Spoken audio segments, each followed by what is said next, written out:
আজকে তোমাদের সামনে নতুন একটি ভিডিও নিয়ে এলাম।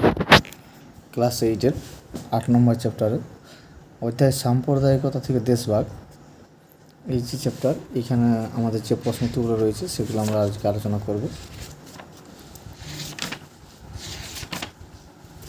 দেখে নেওয়া যাক 1 নম্বর প্রশ্নে কী রয়েছে। ঠিক শব্দটি বেছে নিয়ে শূন্যস্থান পূরণ করো। ক নম্বর হচ্ছে ঔপনিবেশিক ভারতে সরকারি ভাষা হিসেবে ফার্সির বদলে ইংরেজিকে স্বীকৃতি দেওয়া হয় 1847, 1837, 1850 খ্রিস্টাব্দে। উত্তর হবে 1837 খ্রিস্টাব্দে। তারপরে প্রশ্ন রয়েছে আমাদের, ভারতের মুসলিম সমাজের আধুনিকীকরণের অভিযান প্রথম শুরু হয়েছিল মোহাম্মদ আলী জিন্নাহ, মৌলানা আবুল কালাম আজাদ, শের সৈয়দ আহমেদ খান। তাহলে উত্তর হবে শের সৈয়দ আহমেদ খান। গ নম্বরের প্রশ্ন রয়েছে, কৃষক প্রজা পার্টির নেতা ছিলেন এ কে ফজলুল হক, মোহাম্মদ আলী জিন্নাহ, জওয়াহরলাল নেহরু। তার উত্তর হবে এ কে ফজলুল হক। এবারে স্বাধীন পাকিস্তান রাষ্ট্রের জন্ম হয়েছিল 1947 খ্রিস্টাব্দে 15 আগস্ট, 1947 খ্রিস্টাব্দে 14 আগস্ট, 1947 খ্রিস্টাব্দে 26 জানুয়ারি। উত্তর হবে 1947 খ্রিস্টাব্দে 14 আগস্ট। আর নিচের বিবৃতিগুলির কোনটি ঠিক কোনটি ভুল বেছে নাও। ক নম্বর রয়েছে 19 শতকে হিন্দুদের তুলনায় মুসলমানরা শিক্ষা, চাকরি ইত্যাদি ক্ষেত্রে পেয়েছিল। উত্তর ঠিক। খ নম্বরে হিন্দু পুনর্জীবনবাদী আন্দোলন ভারতে হিন্দু মুসলমান সম্পর্ককে প্রভাবিত করেছিল। উত্তর ঠিক। গ নম্বর রয়েছে মহাত্মা গান্ধী খিলাফত আন্দোলনকে সমর্থন করেননি। উত্তর ভুল। পাকিস্তান প্রস্তাব তোলা হয়েছিল 1940 খ্রিস্টাব্দের লাহোর অধিবেশন। উত্তর ঠিক। তাহলে আমাদের এই 1 এবং 2 হলো। এবার 3 নম্বরের প্রশ্ন আমরা দেখি। 3 নম্বরের প্রশ্ন রয়েছে, ক আলিগড় আন্দোলনের মূল উদ্দেশ্য কী ছিল? 136 নম্বর পেজে।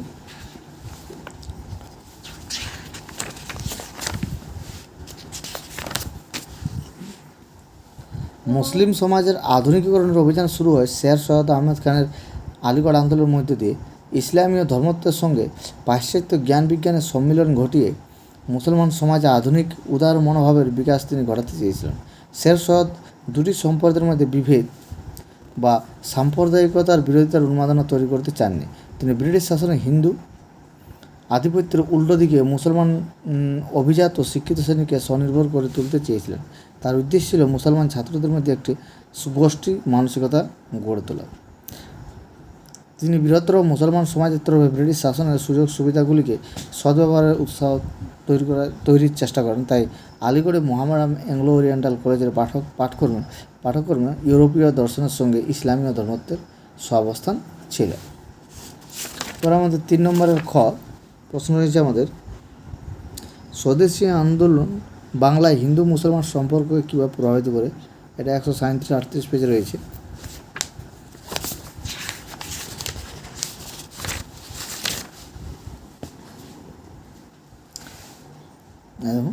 বঙ্গভঙ্গের 1905 খ্রিস্টাব্দের সিদ্ধান্ত ঘোষণার পরে হিন্দু মুসলমান সম্পর্কের বিষয়টি নতুন করে জাতীয়তাবাদী নেতাদের নজরে পড়ে। অন্যদিকে ব্রিটিশ সরকারের পক্ষ থেকে পিছিয়ে পড়া মুসলিম সম্প্রদায়ের শিক্ষিত শ্রেণীর কাছে বেশ কিছু সুযোগের সম্ভাবনা তুলে ধরা হয়। শিক্ষা, চাকরি ও রাজনীতিতে সুযোগ পাওয়ার জন্য বাংলা ও উত্তর ভারতের শিক্ষিত মুসলমানেরা একজোট হয়েছিলেন। 1906 খ্রিস্টাব্দ ডিসেম্বর মাসে ঢাকায় মোহামেডান এডুকেশনাল কনফারেন্স এর অধিবেশন বসে। তখন থেকে মুসলমানদের জন্য একটি আলাদা রাজনৈতিক সংগঠনের ভাবনা জোরদার হয়। ফলে ওই অধিবেশনে মুসলমানদের জন্য অল ইন্ডিয়া মুসলিম লীগ সংগঠন তৈরি হয়। ওই সংগঠনটির লক্ষ্য ছিল মুসলমানদের স্বার্থ ও রাজনৈতিক অধিকারের প্রতি নজর রাখা, পাশাপাশি ব্রিটিশ সরকারের প্রতি অনুগত থাকার উদ্দেশ্য লীগের ছিল। এরপর আমাদের প্রশ্ন রয়েছে, দেখো 3 নম্বরের গ ভারতীয় মুসলমানরা খিলাফত আন্দোলন শুরু করেছিলেন কেন? 139 থেকে 40 পৃষ্ঠায় উত্তরটা আছে।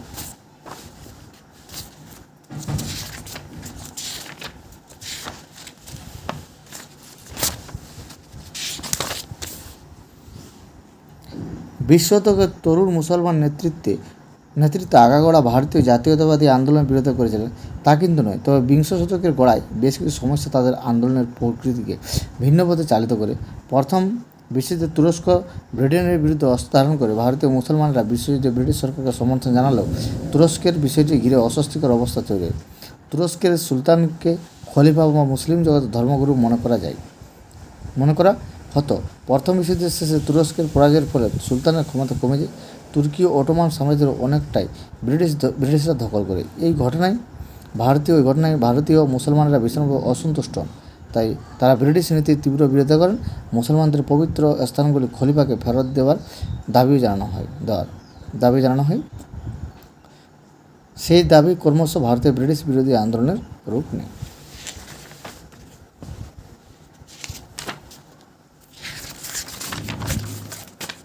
এরপরে আমাদের প্রশ্ন রয়েছে 3 নম্বরে ঘ, 1930 খ্রিস্টাব্দে ভারতে হিন্দু মুসলমান সম্পর্কের ক্ষেত্রে গুরুত্বপূর্ণ কেন? 140 নম্বর পেজে উত্তরটা রয়েছে, আমরা দেখে নিই।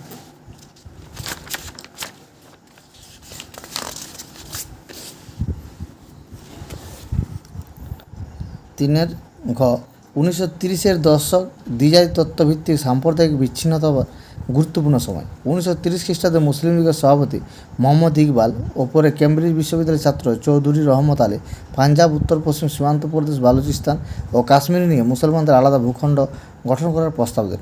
রহমত আলী অস্পষ্টভাবে পাকিস্তানের কথা উল্লেখ করেছিলেন। 1932 খ্রিস্টাব্দে ব্রিটিশ প্রধানমন্ত্রী রেমসে ম্যাকডোনাল্ড এর ঘোষণায় সাম্প্রদায়িক বাঁটোয়ারার কথা বলা হয়। সেই ঘোষণায় ব্রিটিশ সরকারের বিভাজন ও শাসননীতির প্রতিফলিত হয়েছিল। ওই ঘোষণা মোতাবেক 32 সংখ্যালঘু সম্প্রদায়ের জন্য বিধানমণ্ডলীতে কিছু আসন বরাদ্দ করা হয়। সেগুলিতে পৃথক পৃথক সম্প্রদায়ের ভিত্তিতে নির্বাচন করার কথা উঠে আসে। কংগ্রেস এই ধরনের পৃথক নির্বাচক মণ্ডলীর বিরোধী ছিলেন, কারণ তার ফলে জাতীয়তাবাদী ঐক্যের বদলে সাম্প্রদায়িক ভাবনাকে উৎসাহ দেওয়া হয়। ভারতের সাধারণ স্বার্থের বদলে ভিন্ন গোষ্ঠী বা সম্প্রদায়ের স্বার্থে বড় হয়ে উঠবে সেই আশঙ্কা প্রকাশ করে কংগ্রেস।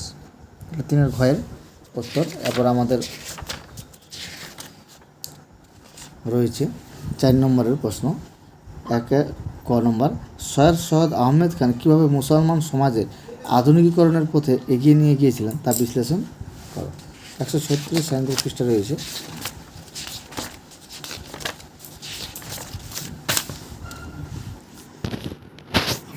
মুসলিম সমাজের আধুনিকীকরণের অভিযান শুরু হয় সৈয়দ আহমেদ খানের আলিগড় আন্দোলনের মধ্য দিয়ে। ইসলামীয় ধর্মত্বের সঙ্গে পাশ্চাত্য জ্ঞান বিজ্ঞানের সম্মিলন ঘটিয়ে মুসলমান সমাজে আধুনিক উদার মনোভাবের বিকাশ ঘটাতে তিনি চেয়েছিলেন। সৈয়দ দুটি সম্প্রদায়ের মধ্যে বিভেদ বা সাম্প্রদায়িক বিরোধিতার উন্মাদনা তৈরি করতে চাননি। তিনি ব্রিটিশ শাসনে হিন্দু আধিপত্যের উল্টো দিকে মুসলমান অভিজাত ও শিক্ষিত শ্রেণীকে স্বনির্ভর করে তুলতে চেয়েছিলেন। তার উদ্দেশ্য ছিল মুসলমান ছাত্রদের মধ্যে একটি গোষ্ঠী মানসিকতা গড়ে তোলা। তিনি বৃহত্তর মুসলমান সমাজের তরফে ব্রিটিশ শাসনের সুযোগ সুবিধাগুলিকে সদ্ব্যবহার উৎসাহ তৈরির চেষ্টা করেন। তাই আলিগড়ে মোহামেডান অ্যাংলো ওরিয়েন্টাল কলেজের পাঠ্যক্রমে ইউরোপীয় দর্শনের সঙ্গে ইসলামীয় ধর্মত্বের সহাবস্থান ছিল। সৈয়দ আহমেদ জাতীয়তা বিরোধী মানুষ ছিলেন না, কিন্তু জাতি বিষয়ে তার ভাবনার সঙ্গে কংগ্রেসের ভাবনার অমিল ছিল। তিনি জাতীয় কংগ্রেসের সরাসরি বিরোধী ছিলেন, কেননা তার ধারণা ছিল কংগ্রেস আসলে সংখ্যাধিক্য হিন্দুদের প্রতিনিধি সভা। তিনি মুসলিমদের জাতীয় কংগ্রেসে যোগ না দিতে উপদেশ দিয়েছিলেন। যদিও অন্যান্য মুসলিম নেতা যেমন বদরুদ্দিন তৈয়বজি কংগ্রেসে যোগদান করেছিলেন। উত্তর ভারতীয় মুসলমান সম্প্রদায়ের মধ্যে সৈয়দের নেতৃত্ব সকলে মেনে নেননি। সৈয়দ আহমেদ পাশ্চাত্যকরণের বিষয়টিকে উলেমা কখনোই পছন্দ করেননি। তারা নিজেদের প্রাধান্য নষ্ট হবার আশঙ্কায় ইসলামীয় সার্বজনীনতা ও স্বাতন্ত্র্যের কথা বলেছিলেন। এদের মধ্যে উল্লেখযোগ্য ছিলেন জামালউদ্দিন আল আফগানের মতো গোড়া উপনিবেশ বিরোধী ব্যক্তিত্ব। 1898 খ্রিস্টাব্দে সৈয়দ আহমেদের মৃত্যু হয়। তার কিছুদিনের মধ্যে মুসলমান রাজনীতির ভরকেন্দ্র রূপে আলিগড় গুরুত্ব হারাতে শুরু করে। সেই সময় আলিগড়ের তরুণ প্রজন্মরা উপযুক্তভাবে সংগঠিত হয়নি। সনাতন মুসলমান সমাজকে এড়িয়ে ব্রিটিশ সরকারের মাধ্যমে নিজেদের দাবিগুলিকে সফল করে তোলার পন্থা তাদের অসাড় মনে হয়েছিল। বিংশ শতকের শুরুতে মোহাম্মদ আলী ও শওকত আলীর মতো তরুণ প্রজন্মের নেতারা উলেমা দ্বারা গভীরভাবে প্রভাবিত হন। ফলে ভারতের মুসলমান রাজনীতির মধ্যে ইসলামীকরণের প্রক্রিয়া জোরদার হয়। সামাজিক, অর্থনৈতিক ও রাজনৈতিকভাবে হিন্দুদের থেকে মুসলমানরা অপেক্ষাকৃত পিছিয়ে আছে সেই যুক্তিও প্রবল হয়। অতএব সেই সামাজিক ভারসাম্যহীনতা দূর করবার জন্য হিন্দু ও ব্রিটিশ সরকার উভয়ের বিরুদ্ধেই নতুন রাজনৈতিক সংগঠন তৈরি করা আশু প্রয়োজন হয়ে ওঠে। তাহলে এগুলো একটু তোমরা সাজিয়ে লিখে নেবে।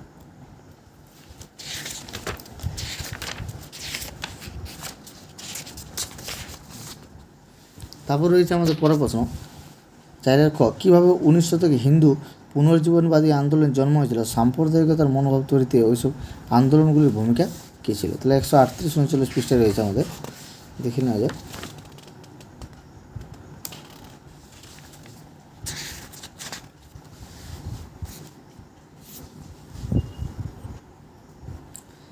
খ, জাতীয় কংগ্রেস প্রাথমিক পর্বে স্থির করেছিল যে তারা এমন কোনো প্রস্তাব নেবে না যা মুসলমান স্বার্থ বিরোধী। বহু মুসলমান কংগ্রেসের প্রাথমিক পর্যায়ে যোগদান করেন, কিন্তু এরই পাশাপাশি হিন্দু পুনরুজ্জীবনমুখী সাংস্কৃতিক আন্দোলন রাজনৈতিক চরমপন্থা জন্ম নেয়। এই উদ্যোগেই হিন্দু ধর্মের কল্পকাহিনী এবং প্রতীক চিহ্নের মাধ্যমে ভারতীয় জাতিকে চিহ্নিত করবার চেষ্টা হয়েছিল। ঊনবিংশ শতকের হিন্দু সমাজের সংস্কারমুখী ধারা থেকে জন্ম নিয়েছিল ওই পুনর্জাগরণের আন্দোলন। এর অন্যতম বৈশিষ্ট্য ছিল হিন্দু সভ্যতার গৌরবময় অতীত সম্পর্কে গর্ব ও অতিরঞ্জিত কল্পনায়। হিন্দু পুনর্জীবনবাদীরা ভারতে হিন্দুকে সমার্থক বলে প্রচার করতে থাকেন। বলা হতে থাকে যে মুসলমান শাসনের কারণে সেই সভ্যতার অধঃপতন ঘটেছে, ব্রিটিশ শাসনের ফলে সেই সভ্যতার অস্তিত্ব উৎপন্ন হয়েছে। পুনর্জাগরণবাদীরা অবশ্যই হিন্দু সংস্কারবাদীদের পাশ্চাত্য যুক্তিবাদী মনোভাবকে সমর্থন করেনি। ফলে তাদের কাছে ইংরেজ শাসন ও উদারপন্থী সংস্কারকরা জাতীয়তাবাদী হিন্দু রাষ্ট্র গঠনের পথে বাধা হয়ে দাঁড়িয়েছিল। হিন্দু জাতীয়তাবাদ প্রধানত উঁচু জাতি সংস্কারকদের ব্রাহ্মণ্য মতানুসারী ছিল। অধিকাংশ বিপ্লবী জাতীয়তাবাদীরা ভারতীয় সংস্কৃতি ও ভারতীয় জাতিকে হিন্দু ধর্ম এবং হিন্দুদের বলে চিহ্নিত করে থাকেন। উদাহরণস্বরূপ তিলকের শিবাজী ও গণপতি উৎসব, অরবিন্দের দেশকে মাতৃবন্দনা ও জাতীয়তাবাদকে ধর্ম হিসাবে দেখা, গীতায় হাত রেখে বিপ্লবী শপথ নেওয়া প্রভৃতির কথা বলা যায়। এসবের ফলে মুসলমান জনগোষ্ঠীর কাছে চরমপন্থী রাজনীতির আবেদন কমে এসেছিল। এর অর্থ এই নয় যে হিন্দু স্বাধীনতা সংগ্রামীরা সবাই সচেতনভাবে মুসলমানদের দূরে রাখতে চেয়েছিলেন, বরং অনেকেই দুটি সম্প্রদায়ের মিলনে দেশের অনগ্রসরতা দূর করা যাবে বলে ভাবতেন। অনেকে শিক্ষিত মুসলমানদের একটি বড় অংশ জাতীয় আন্দোলনে হিন্দু ধর্মীয় ঝোঁকের ফলে আন্দোলন থেকে দূরে সরতে শুরু করেন। নিজেদের সম্প্রদায়গত অস্তিত্ব বজায় রাখতে গিয়ে ওই মুসলমানদের অনেকেই কর্মে রক্ষণশীল রাজনীতির শিকার হয়ে পড়েন। তার ফলে উচ্চাকাঙ্ক্ষী রাজনৈতিক নেতৃত্ব ও উলেমার ঘনিষ্ঠ সহযোগিতায় মুসলমানদের নতুন সংগঠন তৈরি হয়। পাশাপাশি দ্বিজাতি তত্ত্বর ধারণা আরও জোরদার হতে থাকে। হিন্দু মুসলমানের পারস্পরিক বোঝাপড়া ও সহমর্মিতার বদলে বিরোধিতার ভিত্তি পাকাপোক্ত হতে থাকে। এটা হচ্ছে 4 উত্তরগুলো। উত্তরটা ভালোভাবে তোমরা সাজিয়ে লিখে নেবে। এবার রয়েছে আমাদের পরের প্রশ্ন 4 গ, অহিংস অসহযোগ আন্দোলনের পরে কীভাবে মুসলমান নেতাদের অনেকের সঙ্গে কংগ্রেসের দূরত্ব তৈরি হয়েছিল। 140-41 পেজ দেখি। 4 গ, 1922 খ্রিস্টাব্দে এখান থেকে 1922 খ্রিস্টাব্দে অশোক আন্দোলন তুলে নেওয়া হয়, কিন্তু যে 1922 খ্রিস্টাব্দে অশোক আন্দোলন তুলে নেওয়া হয়। পাশাপাশি খিলাফত আন্দোলন স্থিমিত হয়ে পড়ে।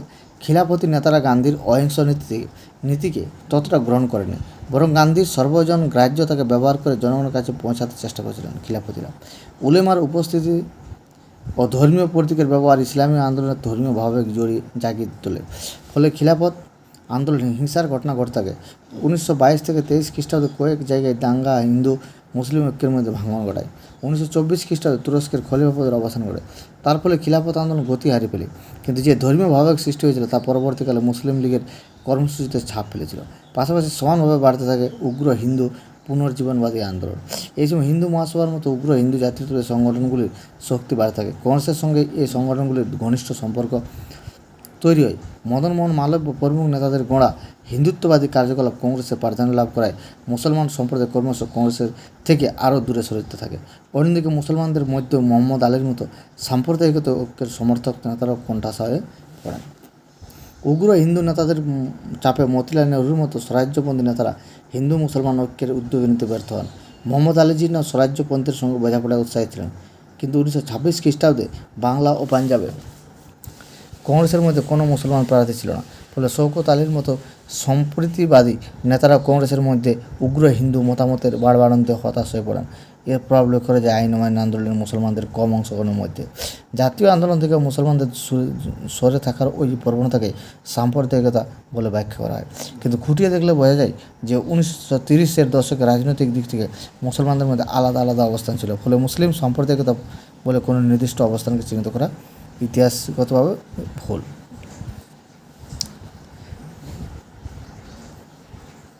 তাহলে তোমরা এটা মোটামুটি একটু নিজের মতন করে লিখে নেওয়ার চেষ্টা করবে। আর একটু আছে যেমন এটা দেখো, 1930-এর দশকে দ্বিজাতি তত্ত্ববিদের সাম্প্রদায়িক বিচ্ছিন্নতার গুরুত্বপূর্ণ সময় 1930 খ্রিস্টাব্দে মুসলিম লীগের সভাপতি মোহাম্মদ ইকবাল ও পরে কেমব্রিজ বিশ্ববিদ্যালয়ের ছাত্র চৌধুরী রহমত আলী পাঞ্জাব উত্তর পশ্চিম সীমান্ত প্রদেশ বালুচিস্তান কাশ্মীর নিয়ে মুসলমানদের আলাদা ভূখণ্ড গঠন করার প্রস্তাব দেন। রহমত আলী অস্পষ্টভাবে পাকিস্তানের কথা উল্লেখ করেছিলেন। 1932 খ্রিস্টাব্দে ব্রিটিশ প্রধানমন্ত্রী রেমসে ম্যাকডোনাল্ড এর ঘোষণায় সাম্প্রতিক বাঁটোয়ারার কথা বলা হয়। এই ঘোষণায় ব্রিটিশ সরকার বিভাজন ও শাসননীতির প্রতিফলিত হয়েছিল। ওই ঘোষণা মোতাবেক পরবর্তী সংখ্যালঘু সম্প্রদায়ের জন্য বিধানমণ্ডলীতে কিছু আসন বরাদ্দ করা হয়। সেগুলিতে পৃথক পৃথক সম্প্রদায়ের ভিত্তিতে নির্বাচন করার কথা ওঠে। কংগ্রেস এই ধরনের পৃথক নির্বাচক মণ্ডলীর বিরোধী ছিলেন, কারণ তার ফলে জাতীয়তাবাদী ঐক্যের বদলে সাম্প্রদায়িকতা ভাবনাকে উৎসাহ দেওয়া হয়। ভারতের সাধারণ স্বার্থের বদলে ভিন্ন গোষ্ঠী বা সম্প্রদায়ের স্বার্থই বড় হয়ে উঠবে, সেই আশঙ্কায় প্রকাশ করে কংগ্রেস। তাহলে এই উত্তরটা মোটামুটি তোমরা একটু গুছিয়ে লিখে নেবে। 4-এর গ। এবার রয়েছে আমাদের 4-এর ঘ। 1940 থেকে 47 খ্রিস্টাব্দ 1947 খ্রিস্টাব্দের মধ্যে কীভাবে ভারত ভাগ স্পষ্ট হয়ে উঠেছিল? তোমার কী মনে হয়, ভারত বিভাগ সত্যি অপরিহার্য ছিল? তোমার বক্তব্যের পক্ষে যুক্তি দাও।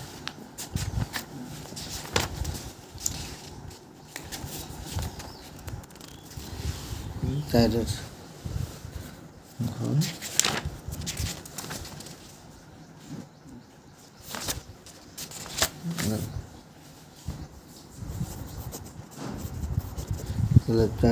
ঘর থেকে আমরা করি।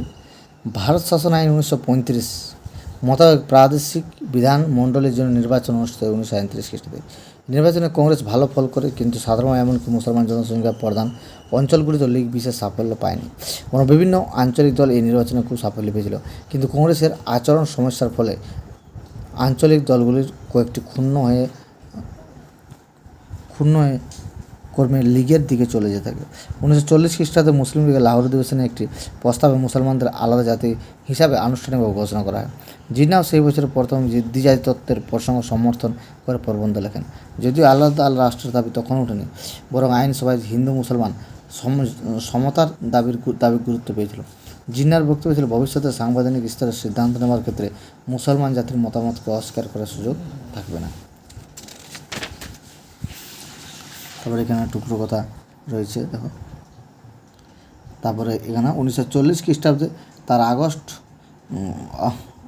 ঘোষণায় লর্ড লিন্থগো প্রথম মুসলমানদের প্রতিশ্রুতি দেন যে ব্রিটেন ও ভারতের মধ্যে কোনো সমঝোতা হলে মুসলমানদের পূর্ণ নিরাপত্তার ব্যবস্থা করা হবে। 1942 খ্রিস্টাব্দে ক্রিপ্স মিশনের প্রস্তাবগুলি লীগ ও কংগ্রেস উভয় মানতে অস্বীকার করে। সেই বছর 8 আগস্ট ভারত ছাড়া আন্দোলনের সূচনা হয়। লীগ সেই আন্দোলনের বিরোধিতা করে যখন প্রায় সব প্রধান কংগ্রেসের নেতাই জেলেবন্দি, তখন পাকিস্তান ধারণাটিকে ব্যাপক প্রচার করা হয়। একথা প্রকাশ্যে বলা হতে লাগলো যে লীগকে সমর্থন করার অর্থ ইসলামকে সমর্থন করা। বহু মুসলমান নিয়ন্ত্রিত সংবাদপত্র পাকিস্তান গঠনের দাবিকে সমর্থন জানাতে লাগলো। 1944 খ্রিস্টাব্দে কংগ্রেসের নেতা শ্রী রাজা গোপালাচারী জিন্নার কাছে একটি সমঝোতা প্রস্তাব পেশ করেন। তাতে পৃথকভাবে পাকিস্তানের স্বীকৃতি না থাকায় জিন্না ওই প্রস্তাবকে প্রত্যাখ্যান করে। 1945 খ্রিস্টাব্দে সিমলা অধিবেশনে লীগ নিজেকে সমস্ত ভারতীয় মুসলমানদের প্রতিনিধি হিসাবে দাবি করে। কংগ্রেস সেই সময় ওই দাবিতে আপত্তি জানায়। লর্ড ওয়াভেলের সভাপতি 1945 খ্রিস্টাব্দে লীগ ও কংগ্রেসের মধ্যে সিমলায় বৈঠক হয়। সেখানে সমতার দাবিতে জিন্না অনড় থাকায় সেই বৈঠকও ভেস্তে যায়। মুসলিম জনগণের বিভিন্ন অংশের মানুষের কাছ থেকে আলাদা হওয়ার প্রচারে সাড়া পাওয়া যেতে থাকে। বিশেষ করে পেশাদার ও ব্যবসায়িক গোষ্ঠীদের কাছে পাকিস্তানের অর্থ ছিল হিন্দুদের তরফ থেকে পরজীবিতার অবসান।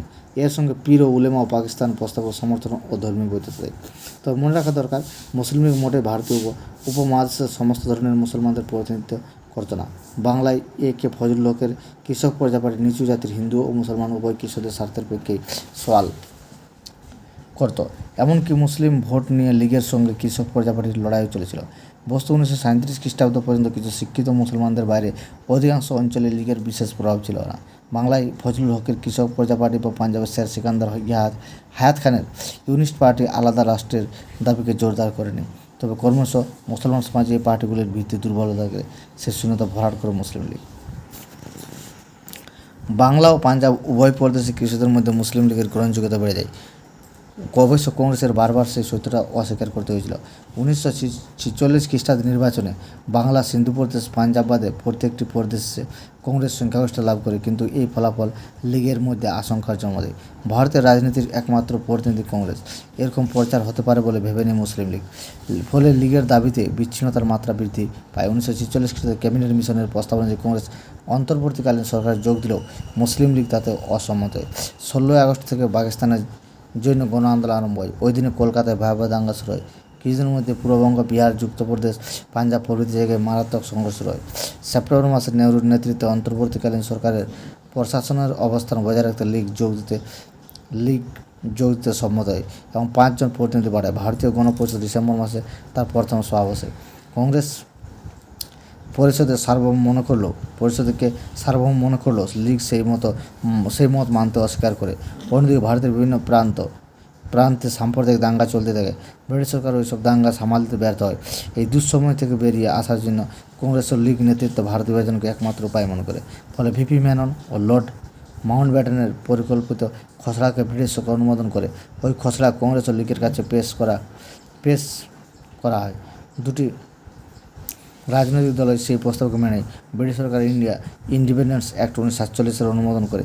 সেই মোতাবেক 1947 খ্রিস্টাব্দের 14 আগস্ট এবং 15 আগস্ট পাকিস্তান ও ভারত নামে দুটি স্বাধীন রাষ্ট্রের জন্ম হয়। তাহলে উত্তরটা তোমরা একটু গুছিয়ে লিখে নেবে। এটা হলো চাইরার ভাইয়ের। এগুলো আমার যাই হোক, ভিডিওটি দেখার জন্য ধন্যবাদ।